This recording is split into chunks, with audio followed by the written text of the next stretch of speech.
Hola a todos y bienvenidos a Andier Aduanas, vuestro canal de comercio internacional. En otros vídeos hemos hablado sobre los regímenes aduaneros generales, como son la importación en sus variantes a libre práctica y despacho a consumo, y también la exportación. Hoy vamos a contextualizar un poquito los regímenes aduaneros especiales y me voy a centrar en uno de ellos, como es el régimen de tránsito. Dentro del segundo bloque, entonces, regímenes especiales, vamos a ir viendo en vídeos sucesivos los regímenes aduaneros más desconocidos, económicos, suspensivos, que nos van a permitir aplazar el pago de impuestos ante la agencia tributaria o bien reducirlos. Hablo de esos impuestos que deberíamos de pagar asociados al despacho de aduanas, y estos regímenes aduaneros especiales nos van a permitir, como digo, aplazarlo o llegar a no pagar los impuestos a la importación, como por ejemplo puede ser el uso de un RPA o régimen de perfeccionamiento activo. Entonces tenemos hasta 8 regímenes aduaneros especiales que se agrupan en 4 categorías.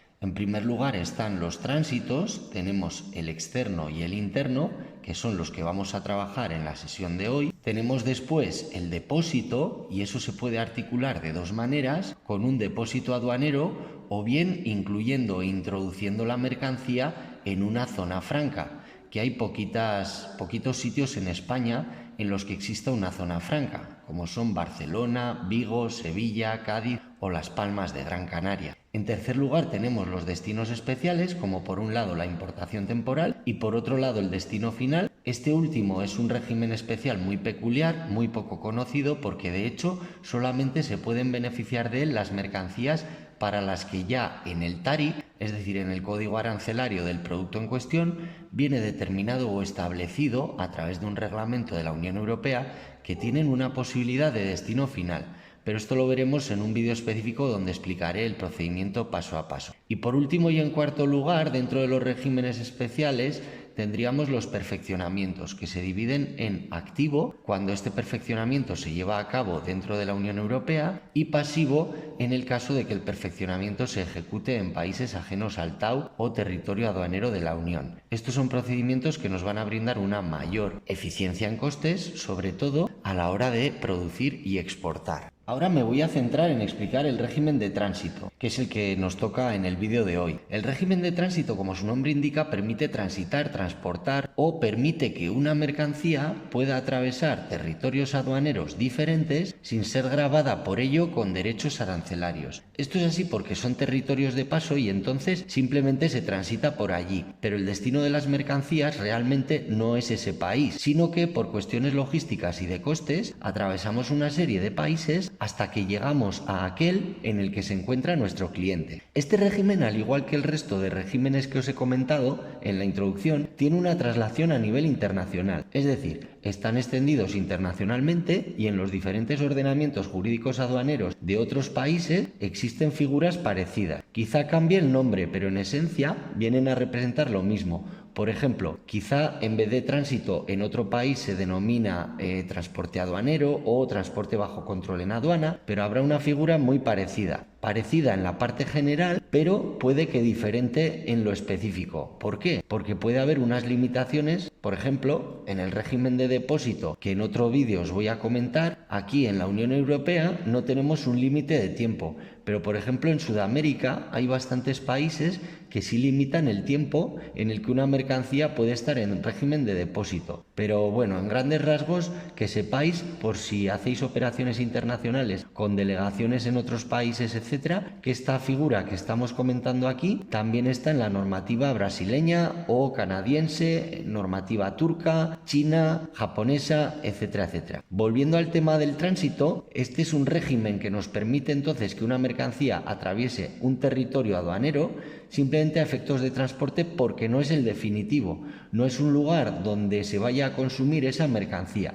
Es similar a las operaciones que se realizan en régimen TIR. Este régimen TIR es un sistema de tránsito aduanero internacional de mercancías que se puede utilizar cuando el transporte se efectúa sin una descarga de la mercancía desde una oficina de aduana de salida hasta otra oficina de aduana de destino, con la única condición de que una parte del trayecto se realice por carretera. Hoy en día se hacen muy pocas operaciones bajo este convenio, pero el funcionamiento, para quien le suene, es similar. Existen entonces para el tránsito dos modalidades, el externo y el interno. Dentro del Boletín Oficial del Estado, en las instrucciones para la cumplimentación del DUA, hay un capítulo específico sobre el tránsito, que es el capítulo 4, con sus modalidades, como veis aquí, el tránsito T1, que significa tránsito externo, y el tránsito T2 o tránsito interno. Esta es una guía que nos da las pautas para poder rellenar y presentar telemáticamente la solicitud de ingreso a estos regímenes interno y externo. Bien, ahora me voy a centrar en explicar en qué consiste el tránsito externo. El tránsito externo permite que una mercancía que no pertenece a la Unión Europea, por ejemplo una mercancía fabricada en Marruecos, atraviese parte del territorio aduanero de la Unión o todo el territorio hasta que sale por otro punto del TAU, como si, por ejemplo, saliese esa mercancía marroquí por Polonia, que es Unión Europea, para terminar en Ucrania, que es el país de destino de las mercancías. Y lo hace sin pagar impuestos en la Unión Europea. ¿Qué se hace? Se garantiza su pago por medio de una fianza que normalmente aporta el representante aduanero de su cliente, que es la empresa que introduce esa mercancía en el tránsito. En este sentido, respecto a quién es la empresa responsable de introducir la mercancía en el régimen de tránsito, esto dependerá de quién las está custodiando, en función del Incoterm pactado en el contrato de compraventa. Así que puede corresponderle al vendedor si en función del Incoterm todavía no ha entregado las mercancías al comprador, o bien le puede corresponder la gestión al cliente si ya recibió las mercancías por parte de su proveedor con carácter previo a la necesidad de la operación de tránsito. Para esto podéis ver los vídeos que tenéis en el canal sobre las reglas Incoterms, que básicamente son los términos utilizados en los contratos internacionales y detallan las obligaciones de cada una de las partes, exportador o vendedor e importador o comprador, a la hora de entregar las mercancías. Ahora vamos a ver unos ejemplos de situaciones en las que corresponde aplicar este tránsito externo a través de un mapa, que es como mejor se entiende. Bueno, primer ejemplo, traigo mercancía de México con unos fletes muy competitivos que entra por el norte de Europa, por el puerto de Rotterdam, en Países Bajos, y lo que pretendo es traer el producto a España para despacharlo aquí a consumo, por ejemplo en Zaragoza. Entonces ocurre que la aduana, cada vez que llega una mercancía de fuera, o pagamos los impuestos y hacemos un despacho a consumo, o no pasamos. Es decir, no podemos retirar las mercancías del recinto aduanero para traerlas a nuestras instalaciones. Entonces, para salvar esta situación, una forma de que pueda atravesar el TAU desde Holanda, puerto de Rotterdam, hasta Zaragoza, es incluir en Rotterdam la mercancía en el régimen de tránsito externo. No sería lógico hacer un despacho a consumo en Holanda, ya que si nuestra empresa no está dada de alta en la hacienda o agencia tributaria holandesa, no va a poder recuperar nunca ese IVA que hubiéramos pagado si hiciéramos el despacho a consumo allí. Por tanto, lo que yo quiero es despachar la mercancía a consumo aquí en España. Así pagaré el arancel, que es igual en todos los países de la UE, pero pagaré el IVA en España, que el IVA no está armonizado y es distinto en los diferentes países de la UE. Y así además, cuando yo haga la declaración trimestral del IVA con la agencia tributaria española, me podré compensar ese IVA que soporté o pagué al llevar a cabo dicha operación de importación.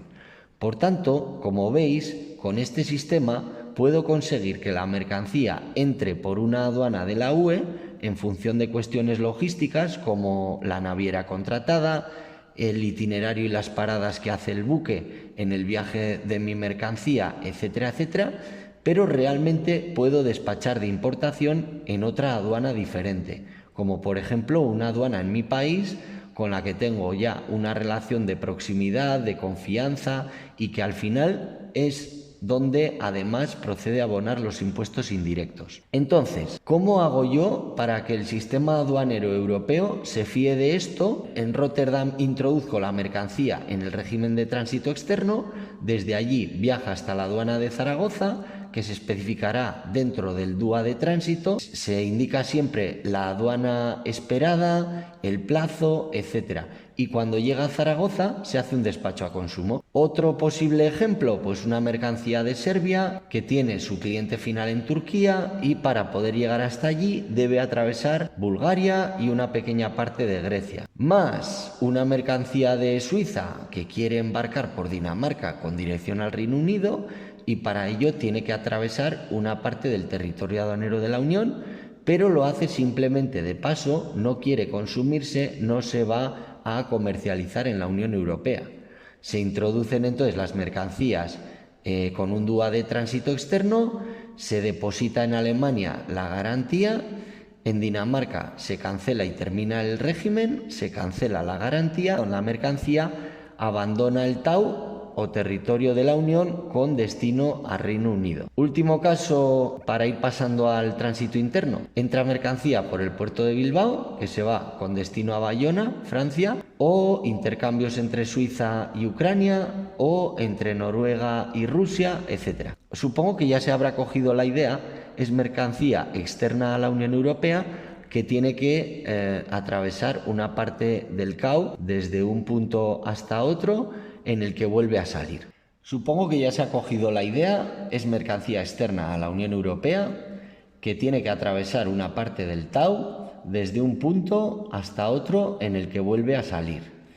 Es bastante habitual, por ejemplo, hay empresas que en vez de despachar a consumo en Bilbao, cuando viene la mercancía por el puerto, prefieren hacerlo en Pamplona, porque si sale un circuito rojo y se pide revisar físicamente la mercancía, el coste es menor en cuanto a manipulación, la aduana es más pequeñita, etc.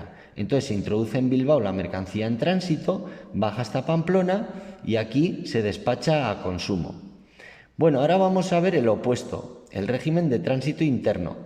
Es lo contrario a lo que acabamos de ver, es decir, ¿qué permite esta variante de tránsito? Pues permite la circulación de mercancías que ahora son nuestras, son de la Unión Europea, entre dos puntos del TAU, pero pasando en algún momento por un país que no forma parte del TAU. Es decir, la mercancía abandona momentáneamente la frontera de la UE y reingresa posteriormente en la UE. Esto se debe a cuestiones logísticas y de eficiencia en costes, y para ello atravesamos una serie de países hasta que llegamos a aquel en el que se encuentra nuestro cliente. ¿Qué se busca con el tránsito interno? Lo que se busca es que no se pierda el estatuto aduanero de mercancía perteneciente a la Unión y que cuando esos productos vuelvan a entrar en el TAU se reconozcan como mercancía europea y por tanto no haya que realizar un despacho de importación ni liquidar impuestos como el arancel, etc., ya que no se trata de productos extranjeros, sino que solamente y temporalmente han viajado por fuera, pero estando tanto el punto de origen como el punto de destino dentro del TAU. Para acabar de entender el tránsito interno, vemos como antes algunos ejemplos de situaciones en las que corresponde aplicar este tránsito. Bueno, primero, por ejemplo, un caso sería mercancía que va desde Irlanda hasta Francia, atravesando para ello el Reino Unido, que ya no pertenece al TAU desde el Brexit. Otra posibilidad, mercancía que vaya desde Hungría hasta Grecia, cruzando para ello Serbia y Macedonia. Más mercancía de Rumanía que se dirige a Polonia y cruza una parte de Ucrania. O mismo ejemplo de Rumanía, pero esta vez con destino a Letonia, en cuyo caso atraviesa tanto Ucrania como Bielorrusia.